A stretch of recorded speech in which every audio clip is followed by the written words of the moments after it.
E eu volto a conversar com o diretor do PMI no Ceará, Alex Amarante.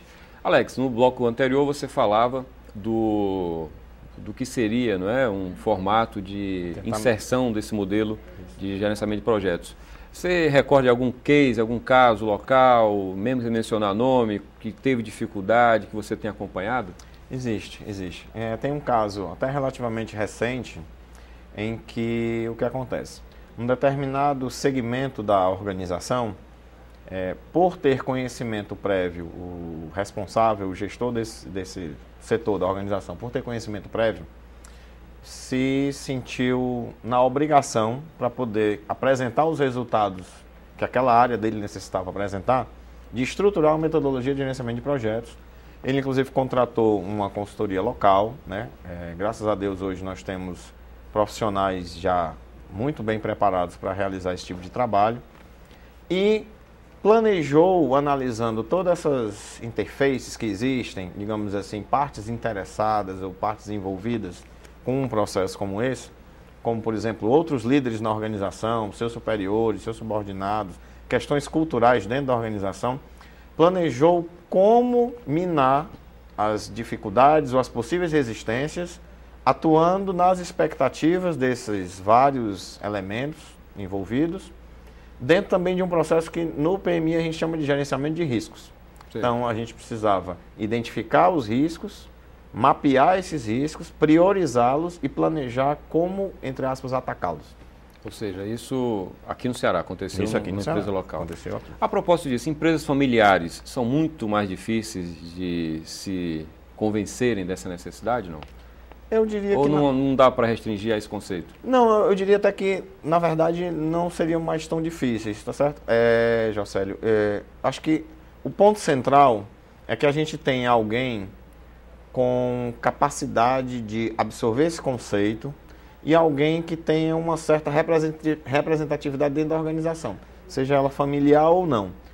E o outro ponto focal é conseguir fazer um bom plano para implementar essa metodologia. E aí, como eu disse, raciocinar a implementação dessa metodologia como um projeto, porque ela em si já vira o primeiro piloto. E certamente esse gestor tem que ser uma referência, tem que dar exemplo, tem uma série de encargos aí para que ele seja líder desse processo. Ele tem que assumir várias responsabilidades nesse processo. Qual é o impacto, Alex, dessas empresas de fora que vieram para o Ceará nos últimos anos, nos últimos 10, 15 anos, nesse processo de atração de indústria? Qual o impacto da vinda dessas empresas para o Ceará? Na medida em que elas se relacionam com fornecedores locais também, muitas vezes, isso gera que tipo de impacto? Gera um impacto muito positivo, mas indireto. Indireto da seguinte forma. As grandes organizações, as grandes empresas, e a gente também tem isso mapeado nessa pesquisa que é feita anualmente, verifica-se facilmente que quanto maior o porte da empresa, em termos de faturamento, mais ela aplica técnicas e aplica processos de gestão de projetos. Então é natural que quando ela se posicione em uma determinada região, até por uma questão de obrigação de segurança corporativa e de regras corporativas, ela vai ter que seguir aqueles mesmos processos. Ela acaba então induzindo naquela região, em especial com seus fornecedores e com aqueles que estão sendo contratados por ela na região, a conhecerem e utilizar gerenciamento de projetos. Ou seja, é uma cultura que ela vai difundindo ali. Exatamente. Na medida que ela se relaciona. Exatamente. Nesse processo de gerenciamento de projeto, a gente mencionou experiências privadas e públicas, né? Pegamos o caso da Copa do Mundo. Sim. E no evento que você presidiu agora essa semana, isso foi tema da segunda noite, né? Prefeitura e governo apresentaram o que é que estão fazendo. Pela sua avaliação, o poder público em relação ao setor privado está muito aquém nessa consciência ou não? Você percebe um ritmo aí paralelo? Não, eu diria que eles estão um tanto quanto par e passo. Na verdade, na minha opinião, para a nossa realidade aqui no estado do Ceará, eu gostaria até de colocar assim para os nossos, para as pessoas que estão nos assistindo, que o poder público tem uma responsabilidade muito grande nesse ponto. Por quê? E que ele deve ser um indutor desse processo. Por quê? Porque existem uma miríade de projetos, né? E não só no governo do estado, e nem só na prefeitura de Fortaleza. Todas as outras prefeituras e todos os outros órgãos vinculados, etc., possuem uma quantidade de projetos muito grande. Se esses órgãos públicos começarem a compreender melhor os benefícios que o gerenciamento de projeto traz e implementar isso, É o mesmo raciocínio das grandes empresas se implantando na região. Começa a gerar uma indução muito forte como um todo. O problema, se não um problema, mas uma característica do poder público é que mexer nas peças, mexer nos gestores, nas personagens, é um tanto mais complicado, porque tem um componente político. Com certeza. Porque certamente no gerenciamento do projeto está previsto que, se o processo não está funcionando, você tem que mexer nas peças. De alguma forma. Lembra que o detalhe é que as peças não necessariamente precisam ser pessoas. As peças podem ser processos. Então, na hora de planejar a implementação dessa metodologia, em especial em órgãos e no poder público, eu preciso caprichar, digamos assim, na minha análise das partes interessadas e nas minhas análises de risco. Sim. E desenvolver o meu plano em cima disso. Mas a lógica é a mesma. E qual é, Alex, qual é a relação que PMI tem hoje e a leitura que você faz ao mesmo tempo do que é feito na academia? Você que também trabalha como professor em pelo menos 2 instituições aqui de Fortaleza.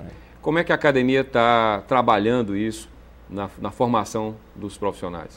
Nos últimos anos, a academia tem se esforçado e tem lançado diversos treinamentos na área de gestão de projetos. Tanto cursos de curta duração, né, cursos de extensão, como cursos de pós-graduação. Então, hoje aqui no Ceará, nós devemos ter no mínimo 6 cursos de pós-graduação em gerenciamento de projetos, alguns deles já indo para a 7ª, 8ª turma. Então, a academia tem feito um trabalho espetacular e o PMI tem procurado aqui no Ceará auxiliar de todas as formas possíveis e imagináveis. Inclusive, esse ano foi criado um serviço no Instituto muito interessante, que ele é o serviço que a gente chama de estruturação e acreditação. O que é que contempla resumidamente esse serviço? A universidade, a faculdade que quiser realizar um curso de pós-graduação, o Instituto ele pode apoiar na montagem, na organização e no planejamento do curso. E, posteriormente, fazer um trabalho, digamos, de auditoria da qualidade e do desempenho do curso, dos próprios professores, do resultado junto aos alunos, etc. Isso tem um custo para... Tem um custo. Vocês trabalham isso de maneira profissional, né? De forma profissional, uma maneira de prestação de serviço do Instituto para sua manutenção. A gente tem hoje uma situação que é o seguinte: o governo do estado, ele contratou, no caso da Getúlio Vargas, uma equipe para fazer gerenciamento de alguns projetos, né? A prefeitura também chegou a contratar, né? Fez uma licitação, a concorrência e contratou uma consultoria para implantar a metodologia em determinado setor da prefeitura. Ok. Como é que, voltando aí no poder público, como é que se consegue, né, que um trabalho feito de uma maneira, digamos, limitada, porque a fundação vem, é contratada, passa um tempo e vai partir. Como é que você consegue que essa cultura fique, né, e que, portanto, não vá embora junto com a consultoria? Ok. É muito importante, nesse caso, que seja feito um trabalho de formação. E, no caso do poder público, é muito importante que esse trabalho de formação seja muito bem focado e trabalhado junto aos servidores de carreira. Porque os governos ficam, mas os governos passam, mas o Estado em si fica, né? E os servidores de carreira precisam, de alguma forma, e até onde as informações que eu tenho, tanto a prefeitura como o Estado tem se preocupado com isso, precisa de alguma forma absorver esse conceito, absorver essas técnicas e participar dos processos para poder dar caminhamento depois. Alex, você me falava no intervalo que o Ceará foi escolhido como sede de um evento importante. Que evento é esse e quando é? O Ceará hoje foi escolhido como sede para o Congresso Brasileiro de Gerenciamento de Projetos em 2011.